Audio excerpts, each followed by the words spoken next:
Merci de nous rejoindre sur Afro Info 243 de partout à travers le monde. Vous avez choisi la meilleure chaîne de télévision en ligne pour rester en alerte de toute la situation qui prévaut dans l'est de la RDC. Le contingent burundais de la force régionale de l'EAC s'est dit prêt à assurer la sécurité de la population sur l'axe routier Goma-Massissi ou Massissi-Goma. Comme vous le savez, un convoi sera mis en place sur l'axe routier Massissi-Goma pour acheminer des vivres et non-vivres dans le chef-lieu de la province du Nord Kivu. Comme vous le savez, cet axe a été coupé des trafics suite à l'activisme du M23. Les usagers de cet axe routier avaient la peur au ventre pour pouvoir traverser et acheminer des vivres dans la ville de Goma. Mais la force régionale de l'EAC annonce la mise en place d'un convoi sécurisé pour acheminer des vivres dans la ville de Goma. Mais aussi, le trafic devrait reprendre sur l'axe Goma-Kanyabayonga selon la force régionale de l'EAC. Mais le gouverneur militaire du Nord Kivu émet encore des doutes sur la reprise du trafic vu que des conditions ne sont pas encore réunies. Et suivez les inquiétudes du gouverneur militaire du Nord Kivu, le lieutenant général Constant Ndima Koba. L'escorte ou le convoi des véhicules sur la nationale numéro 2. The convoy of vehicle escorts on the RM2 about. C'est une question vitale. This is a vital question pour notre province. For our province. Mais les conditions But the conditions ne sont pas encore réunies they are not yet gathered pour que la République ou le gouvernement se prononce là-dessus. For the Republic or the government to. Mais dès que c'est possible, nous ne manquerons pas de le faire. Même avant la guerre ici. Mais les véhicules à partir de Mabenga ont été toujours escortés. C'est à cause des coupeurs de route et consorts. Surtout de ceux qui tracassent la population, surtout ce que je faisais allusion. Le paiement de prix par notre population. Les FDL qui se vissaient de Mabenga vers Kanyabayonga. Mais si le général Jeff le dit, même pendant qu'ils sont là, si la route est réouverte,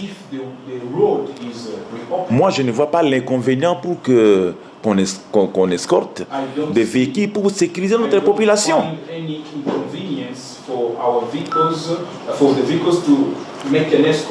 Et le gouverneur militaire de la province du Nord Kivu a réarmé le moral de nouvelles unités des forces armées de la République démocratique du Congo au centre de Mubambiro dans le territoire de Massissi. Suivez.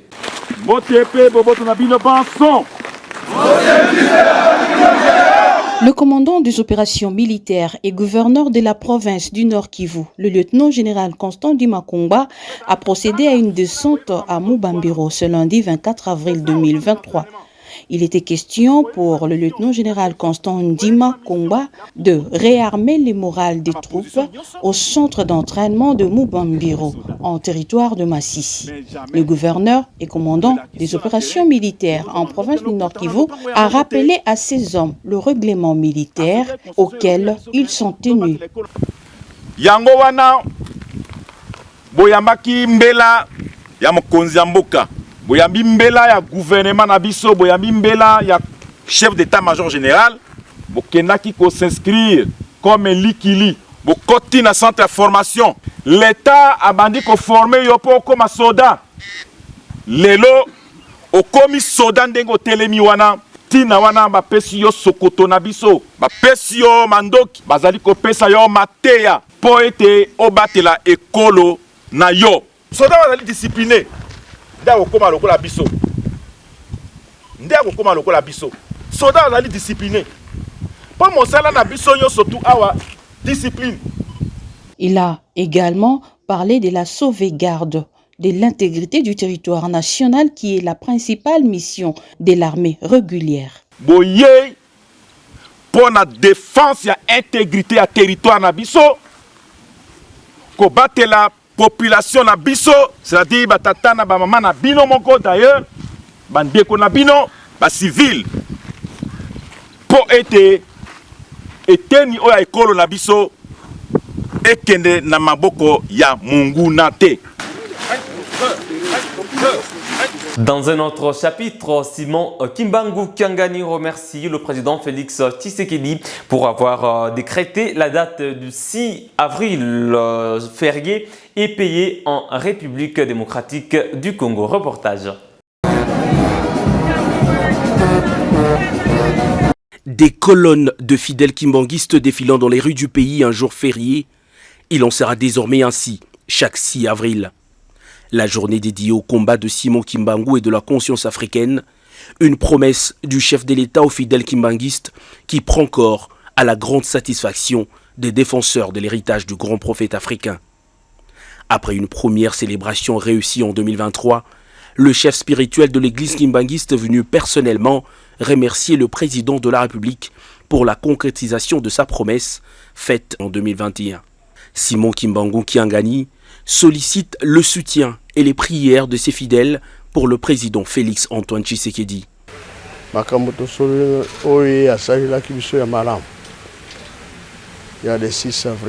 Nous avons avec le président Tshisekedi évoqué la réalisation de sa promesse pour la journée du 6 avril qui concrétise la prophétie de Papa Simon Kimbangu.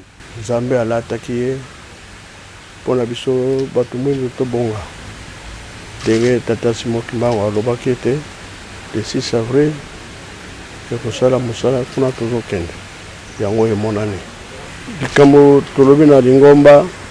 Cet événement est un motif de joie pour nous les kimbanguistes. Alobeli yango pe likambo esengo po Tata Kimbangu alobaki moto moyindo akobonga yango biso bakimbangiste mipesi na nzela oyo ya Tata Simon Kimbangu. Très attaché aux idéaux nationalistes et socialistes, le président Félix Antoine Tshisekedi tient à redonner aux grands noms du pays leur place méritée dans la mémoire collective.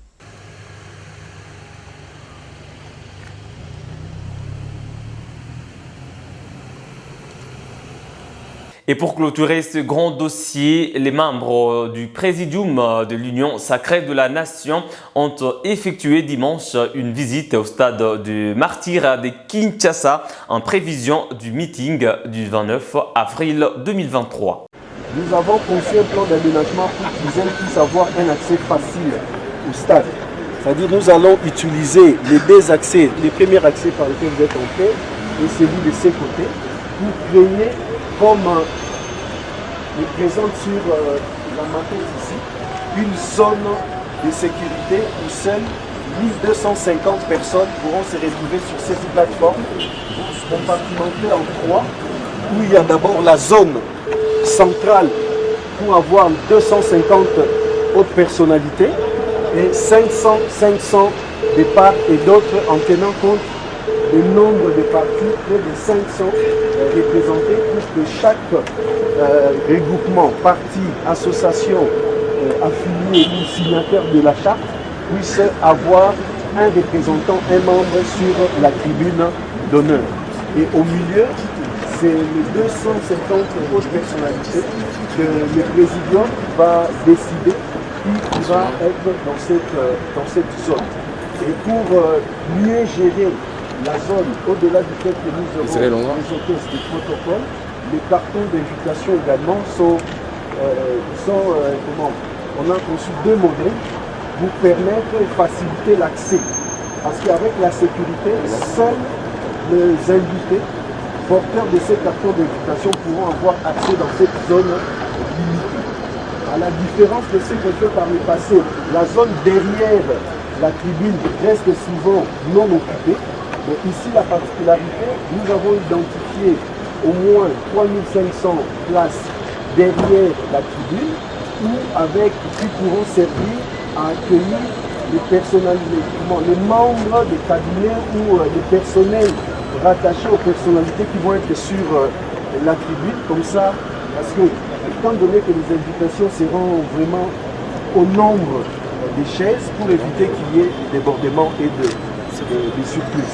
Et en termes de fonctionnalité par rapport au stade, ici, nous avons la tribune et nous allons couvrir l'aire des jeux pour permettre que nous puissions avoir du monde également sur la pelouse afin de créer une interactivité entre les orateurs et ceux qui seront en face.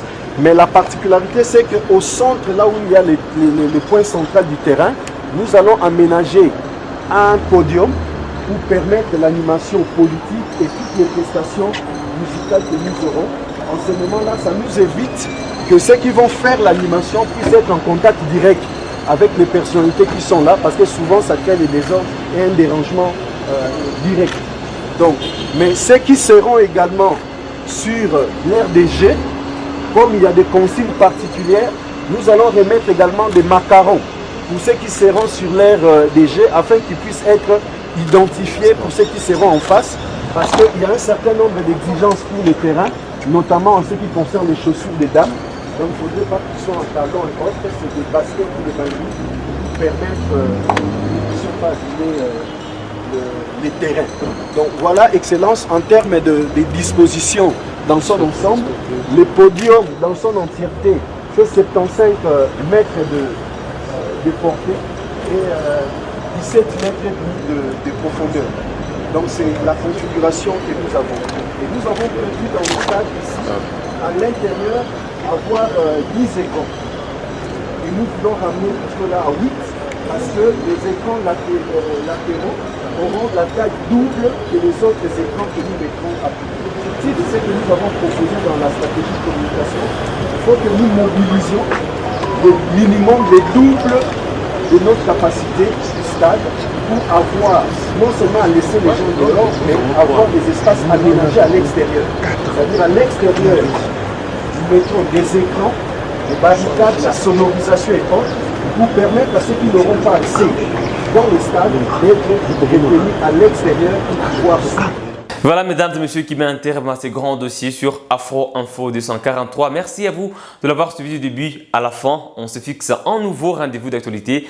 N'oubliez pas de vous abonner à Afro Info 243 si vous ne l'avez pas encore fait. Ouvrez la cloche des notifications et cliquez sur toutes pour rester alerté à la seconde de tout ce qui se passe dans l'Est de la RDC. Laissez-nous un j'aime et partagez la vidéo. À très bientôt.